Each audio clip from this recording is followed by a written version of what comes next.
Hello guys, तर मित्रांनो, आनंदी या सिरियलमध्ये धमाकेदार ट्विस्ट आला आहे आणि तुम्हाला हा ट्विस्ट नक्की आवडेल.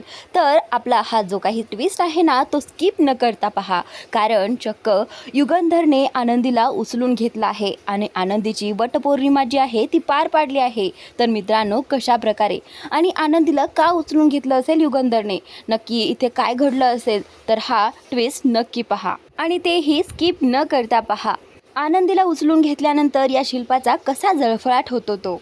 तर मित्रांनो, वटपौर्णिमा असल्यामुळे आता आनंदीने ठरवलं आहे की काहीही झालं तरी ती वटपौर्णिमा ही साजरी करणारच आहे आणि ती वटपौर्णिमेची पूजा देखील अगदी मनोभावे करणार आहे. आणि त्याचमुळे आता इथे तिने ठरवलं आहे की ज्यावेळी मी पुतळा बनले होते त्या दिवशी मालक साहेबांनी मला पाणी पाजलं आणि त्याचवेळी मला असं वाटलं की जणू की माझी वटपौर्णिमेची पूजाच झाली आणि सरांनी मला पाणी पाजून माझं व्रत सोडवलं.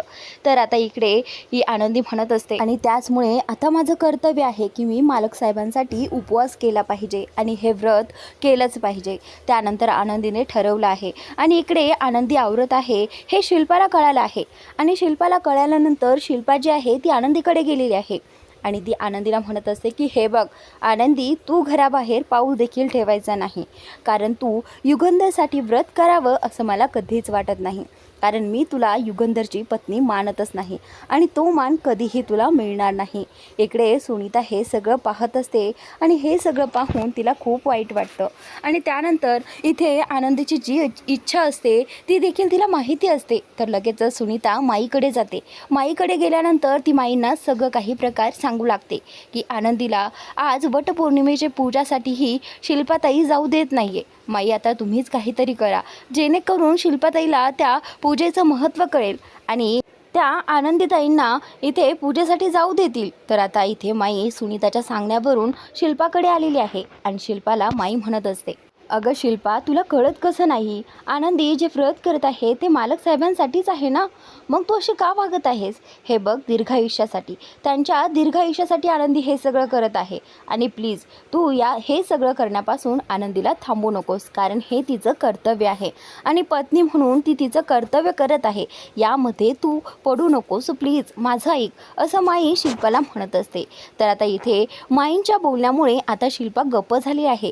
कुठेतरी तिला हे वाटत असतं की जर मी हिला थांबवलं तर यांना असेच वाटेल की माझ्यामुळेच आनंदी वटपौर्णिमा साजरी करू शकली नाही, म्हणूनच आता मी इथे हिला काही बोलणार नाही, पण हिला कसा धडा शिकवायचा आता तेच मी बघते, असं म्हणून आता शिल्पाने ठरवलं आहे की आता बोलून काही फायदा नाही, आता काहीतरी करून पाहायला पाहिजे जेणेकरून ही आनंदी वटपौर्णिमेच्या पूजेला जाऊ शकणार नाही. तर आता शिल्पाने मोठा डाव आखला आहे.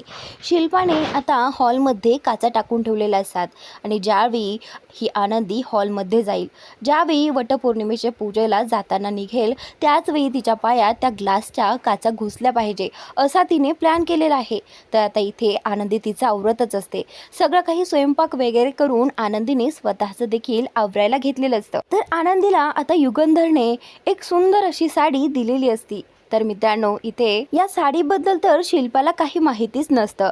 तर मित्रांनो, आनंद आता दागिने आणि साडी वगैरे नेसून तयार असते. तर आनंदीला आता वटपौर्णिमेला जायचं असतं, म्हणूनच आता आनंदी आता तिच्या रूममधून बाहेर पडलेली आहे आणि बाहेर पडल्यानंतर पुढे जाताच तिच्या पायात काचा शिरतात आणि आता इथे तिला प्रचंड वेदना होऊ लागतात आणि आनंदी जी आहे ती मोठ्याने किंकाळते आणि हा आवाज इथे सुनीताला ऐकायला जातो. तर त्यावेळी सुनीता लगेचच धावत तिच्यापर्यंत येते आणि बोलू लागते की आनंदीताई, तुम्हाला काय झालं आहे आणि हे सगळं रक्त.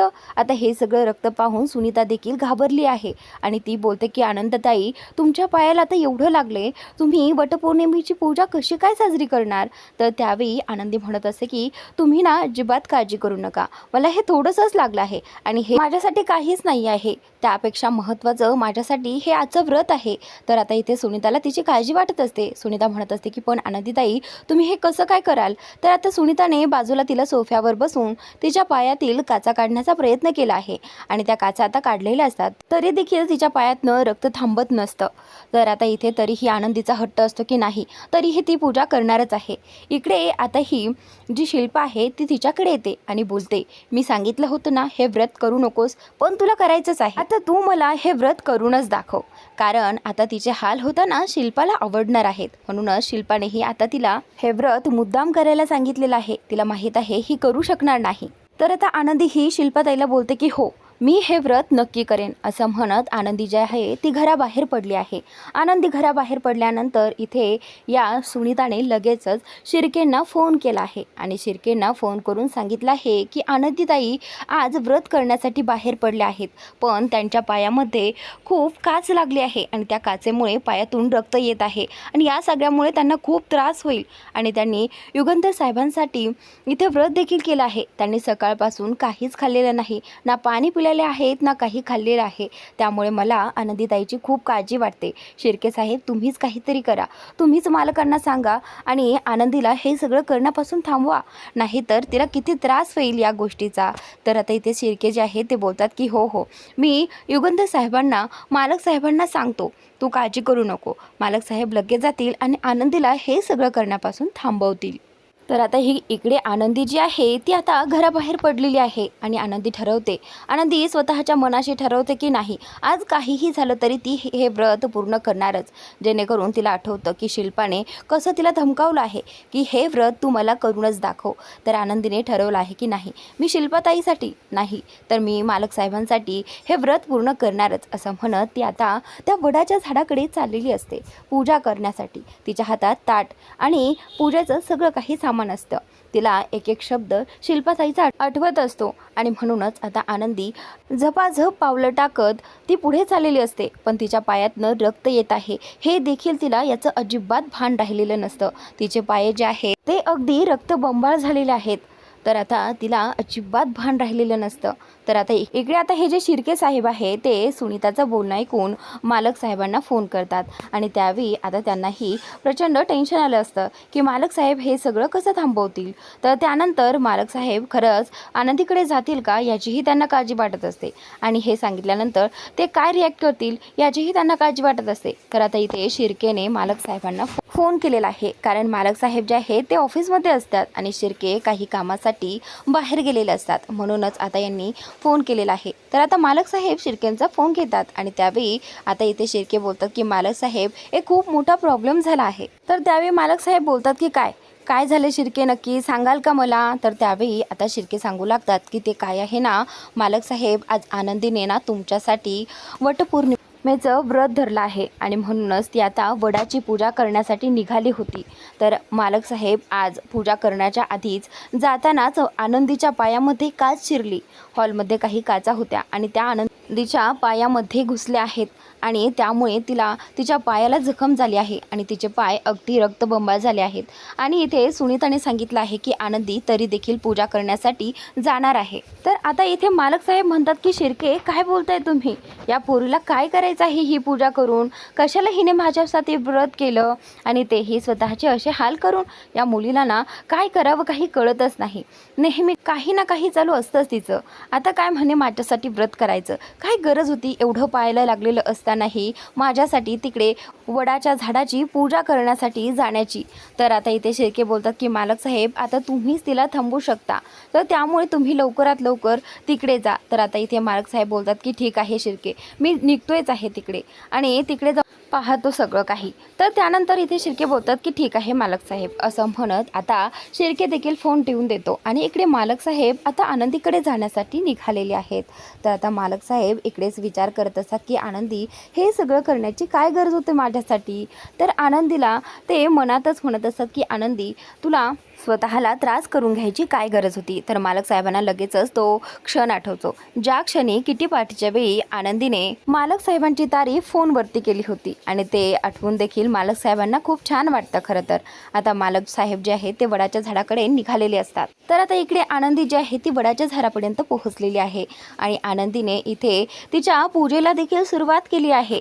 आनंदी तिची पूजा करत असते आणि पूजा करताना आता तिने फेरे मारायला सुरुवात केली आहे आणि ज्यावेळी ती फेरे मारत असते त्यावेळी सगळ्या बायका आनंदीकडे पाहत असतात कारण अगदी मनोभावे ती पूजा करत असते आणि तिच्या पायातनं जे रक्त येत आहे त्याच्याकडेही सगळ्यांचे लक्ष लक्ष जात असतं.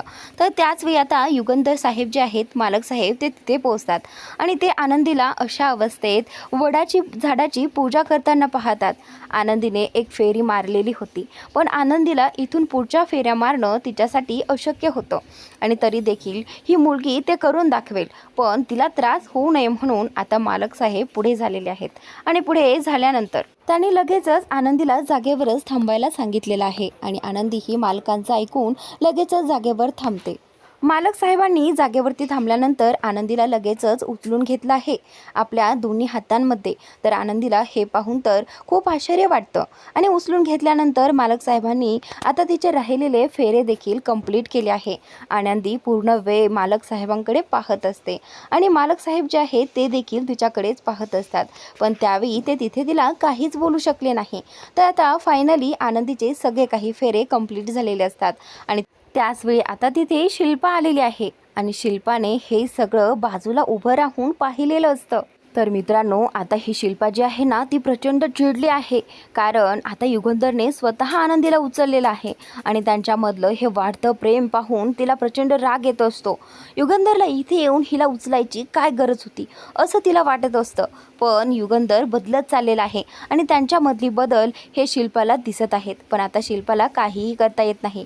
इकडे युगंधरने फायनली आनंदीला घरी आणलेलं आहे आणि ज्यावेळी आनंदी घरी निघाली होती त्याच वेळी आता इथे शिल्पा ही घरी निघालेली असते आणि कसं बसं करून ड्रायव्हरला सांगून शिल्पा त्या दोघांच्या आधीही घरी हजर असते, जेणेकरून त्यांना डाऊट येऊ नये की ही शिल्पाताई कुठे गेली आहे. तर त्याचनंतर आता इथे आनंदी घरात आल्यानंतर शिल्पा जी आहे पुढे येते आणि विचारू लागते की काय ग आनंदी, केली का मग वटपौर्णिमेची पूजा. तर आता इथे युगंधर जो आहे तो बोलू लागतो की ताई, हे सगळं करायची काय गरज होती ताई, तू तरी हिला समजावून सांगायचं. तर त्यावेळी शिल्पा बोलते की अरे युगंधर, मी तिला खूप समजावून सांगितलं, पण तरी देखील तिला ती पूजा करायचीच होती, तर त्यामुळे मी मध्ये पडले नाही बाबा. नाही तर तू म्हटलं असता तू आनंदीला का अडवलंस, म्हणून मी तिला काहीच म्हटलं नाही. पण आनंदी, हे काय आहे, तुझ्या पायाला काय झाले. तर त्यावेळी आनंदी काहीच बोलत नाही आणि इथे युगंधर जो आहे तो बोलू लागतो की तिच्या पायाला काच लागली आहे आणि तरी देखील तिने हे व्रत केलं आहे आणि ही पूजा केली आहे. त्यामुळे आता इथे युगंधर बोलतो की चल आनंदी, तू आराम कर, असं म्हणत त्याने तिला सोफ्यावर बसायला सांगितलं आहे. तर लगेचच युगंधरने इथे सुनीताला आवाज दिला आणि सुनीताला आवाज दिल्यानंतर सुनीताने आनंदीसाठी पाणी आणलेलं आहे. तर आता इथे युगंधर जो आहे तो बोलतो की हे बघ आनंदी, आता सगळ्यात अगोदर तू पाणी पी आणि जेवण करून घे, जेणेकरून तुला बरं वाटेल. तर त्यावेळी आनंदी बोलते की हो मालक साहेब, खरं तर आजसाठी सॉरी, हे देखील आनंदी मालक साहेबांकडे म्हणते. मालक साहेब जे आहेत ते आनंदीला बोलतात की ठीक आहे असं म्हणत मालक साहेब आता इथे आनंदीला पाणी पाजतात आणि तिचं व्रत पूर्ण होतं. तर त्यानंतर हे सगळं पाहून शिल्पाला प्रचंड राग येतो, कारण तिला जे नको होतं तेच इथे होत चाललेलं आहे. हे आता तिला होताना पाहून जास्तच राग येत असतो. तर मित्रांनो, आज आनंदीचं वटपौर्णिमाची जी काही पूजा आहे तीही कंप्लीट झाली आहे आणि मालक साहेबांच्या हातून तिचं व्रत देखील सुटलेलं आहे. तर मित्रांनो, आजचा ट्विस्ट जो आहे तो खूपच जबरदस्त आहे. असेच ट्विस्ट पाहण्यासाठी आपल्या या चॅनलला आत्ता सबस्क्राईब करा, जेणेकरून तुम्हाला असेच नवनवीन ट्विस्ट पाहता येतील.